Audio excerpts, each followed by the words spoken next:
अच्छा, हमारे बीच में रवि राम जी हैं। आइए रतन जी, आप इधर उधर इंतजाम। सभी सम्मानित साथियों को जय भीम। मैं बस अपनी बात बहुत ही संक्षेप में कहना चाहता हूँ, जो मैंने पिछले लगभग 3 दिनों में महसूस की है और बहुत ज़मीनी स्तर की बात है। 17 तारीख की शाम को 6:20 को अनिरुद्ध जी की गिरफ्तारी हुई और ट्विटर पे तमाम बड़े भाइयों ने, एक्टिविस्टों ने ट्वीट किया, रिलीज अनिरुद्ध विद्रोही या release Bhim army chief, sorry Mandal army chief. लगभग मैंने देखा कि टॉप 10 या टॉप 20 में ट्रेंड कर रहा था ये रात में 12-1 बजे तक। तो मैंने भी देखा, बहुत बड़ी बात है, लेकिन उसमें एक जगह लिखा था मैनपुरी। मैनपुरी का मैं भी निवासी हूँ। मैंने कहा भाई मैनपुरी में कौन गिरफ्तार हो गया है, चल के देखिए। नीट आरक्षण की बात है, हमारे समाज की बात है, और इतने लोग ट्वीट कर रहे हैं, 20-20, 25-25 हज़ार ट्वीट हो रहे हैं, कोई बड़ी बात होगी। तो मैंने इनके ट्विटर हैंडल पे एक मैसेज छोड़ दिया, मैं एडवोकेट रवि राम भी, आपको कोई मदद चाहिए हो तो कॉल करिए। क्योंकि नंबर जब मैंने कॉल किया तो स्विच ऑफ जा रहा था। तो नंबर जो था अरेस्ट होने के बाद इनके दोस्त के पास था और दोस्त स्विच ऑफ कर लिए थे, बहुत ज़्यादा फ़ोन आ रहे थे। सैटरडे को गिरफ्तारी हुई क्योंकि एक कॉन्स्पिरेसी थी, जमानत ना हो संडे को, 2-3 दिन जेल में रखा जाए। तो संडे के दिन मेरे पास फ़ोन आया इनके मित्र का, रवि रामवीर जी आपने फ़ोन किया। तो मैंने कहा हाँ बताइए कि हमें आपकी मदद चाहिए। मैंने कैसी मदद, कि आप वकील हैं? हाँ, तो आप आ जाइए। तो मैंने कहा कचहरी में जाना है, हमारे बगल की कचहरी है, चले चलते हैं, क्या बड़ी बात है।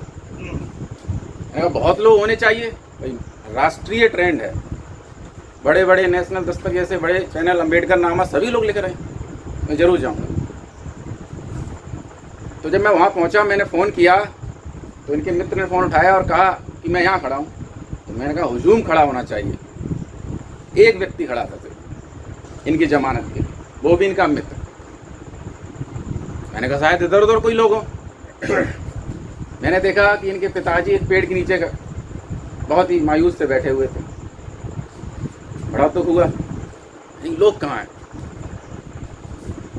भाई। मैं दलित समुदाय से आता हूँ। मैंने कहा ओबीसी समुदाय तो बहुत धनबल से है, 52% है, कचहरी तो भरी होगी, हम तो शायद अपनी जगह भी ना बना पाए। हाँ, एडवोकेट बहुत हैं। मैं एक्चुअली डायरेक्टर हूँ इंस्टीट्यूट का। तो मैंने अपने बच्चों से कहा कि अभी रहने दीजिए, ज़रूरी है, अपना भाई है, उसका समर्थन बहुत ज़रूरी है। तो ये जब वाक़या हुआ तो बड़ा दुख हुआ। इनके मित्र ने मुझसे कहा कि यार जमानत कैसे होती है। यहाँ जमानत कैसे होती है तो मैं नहीं पता। इनका जो दोस्त का कोई परिचित वकील होगा, वो फ़ोन नहीं उठा रहा। 11-12 बज गए, पिताजी परेशान। तो मैंने कहा भाई ये तो बड़ा मामला गड़बड़ है। चूँकि एडवोकेट हूँ तो मैंने कहा चलो मैं ही मदद करता हूँ, समाज के लिए मुझे पीड़ा है। तो लगभग बारिश बहुत हो रही थी उस दिन। मैंने इनके पिताजी को बस में बैठाया, वो थोड़ा दूर रहते हैं हमारे डिस्ट्रिक्ट से, मतलब डिस्ट्रिक्ट में ही रहते हैं, थोड़ा शहर दूसरा है। मैंने आप जाइए, आपका लड़का शाम तक आपको फ़ोन पे बात करेगा, आई गारंटी, आप जाइए, निश्चिंत रहिए। आपका समाज की लड़ाई लड़ रहा है, लेकिन समाज नहीं दिखाई दे रहा तो भाई थोड़ा तो मायूस होंगे। अब एक भी व्यक्ति नहीं है। तो 2-3 बजे तक पूरा कागजी कार्रवाई की। अब जमानत का तो कोई बहुत बड़ा इशू नहीं है, लेकिन होना बहुत ज़रूरी है। फिर मैंने इनके मित्र से कहा कि जब ये जेल से बाहर आ रहे हो तो एक स्वागत प्रोग्राम रखिए, बहुत ज़रूरी है। मालाएं लेके आइए, नहीं ले पाए तो हम लेके आएंगे, गाड़ी लेके आइए, इनको बाकायदा सम्मान से लेके जाएंगे जेल के बाहर से। कोई कैदी नहीं छूट रहा है मुजरिम टाइप का, वहाँ कोई व्यक्ति नहीं दिखाई दे रहा। हौसला अफजाई के लिए सबसे बेहतरीन जगह कोई है तो जेल का बाहर। इंसान को लगे तो सही कि हाँ हमारे लिए कुछ हो रहा है। तो मैं सभी लोगों से अनुरोध करूंगा कि ऐसा व्यक्ति जो आपके बच्चों के लिए लड़ रहा है, लगभग 11,000 सीटों पे आपके खुद के बच्चे डॉक्टर नहीं बन पाए हैं और आगे भी नहीं बन पाएंगे। ऐसे व्यक्ति के लिए आप ट्वीट नहीं कर पा रहे हैं, आप ट्रेंड नहीं करा पा रहे हैं, या जो भी करा पा रहे हो, लेकिन जाइए ज़रूर। जिस शहर में आप नहीं पहुंच पा रहे हैं, आपको वहाँ खड़ा होना है, आपको कोई पुलिस से लड़ना नहीं है भाई। वहाँ आप खड़े रहिए 15 मिनट, अब चले आइए, देखिए फिर कितना हौसला अफजाई हो और कितनी मजबूती से लड़ाई लड़ी जाए। तो ये बहुत ज़रूरी है। ज़मीनी स्तर का जो मैंने अनुभव किया है भाई, नेशनल स्तर पर, सोशल मीडिया के स्तर पर तो बहुत ट्रेंड चला, लेकिन अनिरुद्ध जी भी जानते हैं कि मैंने जो वहाँ ज़मीन पे देखा तो बड़ा ही अजीब माहौल था। और वो बहुत ज़रूरी है कि आप लोग सभी पहुँचिए। जो नहीं पहुँच पाता है वो अपने किसी, देखिए हम उत्तर प्रदेश आसपास के रहने वाले लोग हैं, रिश्तेदार होते हैं, सब लोग होते हैं, कोई गलत काम के लिए जेल नहीं जा रहे हैं। अगर कोई गलत काम है तो भाई आप इनसे नाता तोड़ दीजिए। तो इसीलिए सभी से अनुरोध है, अभी 28 तारीख को फिर ये मध्य प्रदेश में दोबारा आंदोलन करने जा रहे हैं। अभी मैं जब आ रहा था तो एसआई का फ़ोन भी आया था, पूछ रहा था किस गाड़ी से आओगे, किधर रास्ते से आओगे। इसका मतलब है कि कहीं ना कहीं कुछ हो रहा है, गड़बड़ है, वो समझ रहे हैं। अब फिर से पकड़ लिया जाएगा तो अनिरुद्ध जी ये मेरे ऊपर हाथ रखे, कहा अरे पकड़ लें, मेरा भाई मेरे साथ है।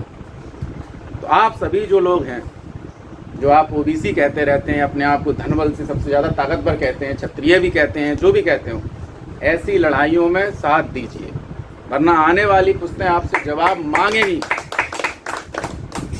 कि आप कहाँ थे, आप कहाँ थे। ऐसे भगत सिंह कहने से काम नहीं चलेगा भाई, फांसी तो नहीं चढ़वानी है, छोटे से स्तर से ही काम हो सकता है। तो ये बहुत ज़रूरी है कि आप ज़मीनी स्तर पर जब ऐसी क्रिया हो कर, जो कचहरी हो, जेल हो, ऐसी जगहों पर ध्यान रखें। इनके पिता का मैं बहुत सम्मान करता हूं कि उन्होंने इतना सब देखने के बाद भी इनसे ये कहा सुबह कि तुम बेटा परेशान मत होना, मैं तुम्हारे साथ। ये बहुत बड़ी बात है। उन्होंने ये सब ठीक सब कहे थे कि ये जो पुरखों की विरासत है ये तुम्हें दे दी गई है, अब तुम्हें जो करना है सो करो। तो अनिरुद्ध कह रहा था कि मेरे जीवन में यही मेरी शक्ति है। तो आप लोग भी शक्ति बनिए, क्योंकि अंधेरा बहुत ज़्यादा होने वाला है। ये अभी शुरुआत है, ये डेमो है। ये फिल्म अभी ऐसे मान लीजिए ट्रेलर है, अभी जब रियल फिल्म आएगी तो आप ऐसे मान लीजिए यहाँ बैठ भी नहीं पाएंगे, किसी भी धारा में जेल में डाल दिया जाएगा। तो इतना ही कहना चाहूँगा। बहुत बहुत धन्यवाद। जय भीम, जय भारत।